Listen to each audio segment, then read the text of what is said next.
Salut! On était en plein lundi de Pâques. Tout va bien. Petite journée, bien ordinaire. On était à l'épicerie, tout allait super bien, puis moi et Amélie, on sort de l'épicerie avec nos sacs, on s'en va à la voiture, ouvre le coffre de l'auto, commence à mettre les sacs dans l'auto, et là, l'auto se met à bouger tout seul. Comme si que, bang, elle venait de se faire rentrer dedans. Fait que là, on va voir devant l'auto qu'est-ce qui se passe. Puis là, je vois qu'il y a une autre voiture à côté dans mon auto. Fait que je me suis approchée pour voir le conducteur. Fait que je m'approche plus, je vois rien. J'approche un peu plus, il y avait du soleil dans la vitre. Mais voyons, mais voyons, il n'y a personne. La voiture est vide. Comme si qu'il y avait un fantôme qui conduisait. Et que là, j'ai dit à Amélie, j'ai dit, appelle la police, on vient de se faire rentrer dedans par une auto fantôme. On a pris des photos, tout ça, on est resté là, super calme, tout allait bien. Pendant qu'on attendait le gars qui était dans son auto, le gars qui avait son auto, finalement, est arrivé. Puis, il avait oublié de mettre la voiture sur le parc. Puis, il avait pas mis le frein à main. Fait que la voiture est partie tout seule. Puis, elle a fini son allée dans notre auto.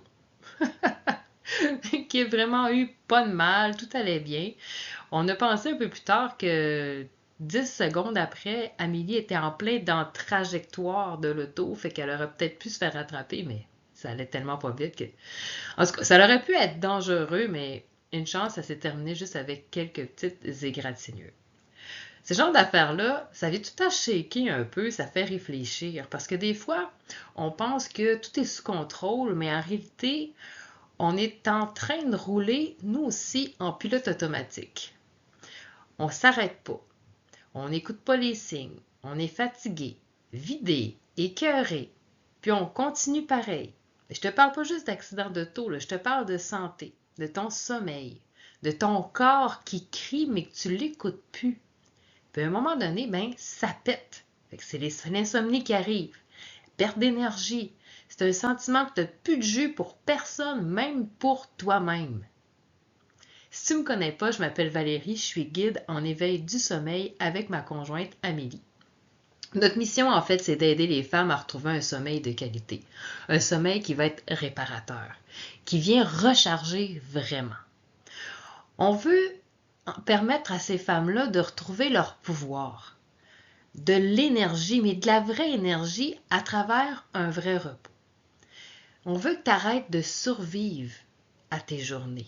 Parce que même en vieillissant, les femmes ont encore le droit de se sentir vivantes.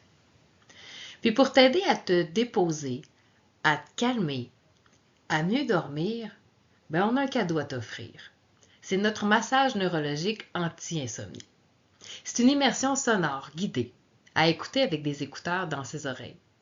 C'est apaisant, puis ça va aider à rendre ton état de détente plus profond.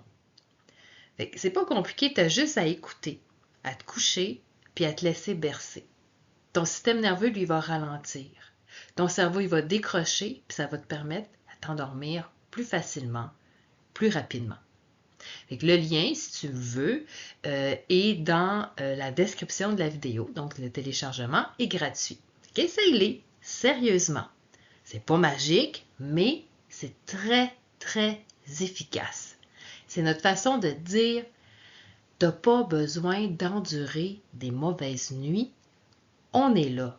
On peut t'aider à te reposer pour vrai. Bye!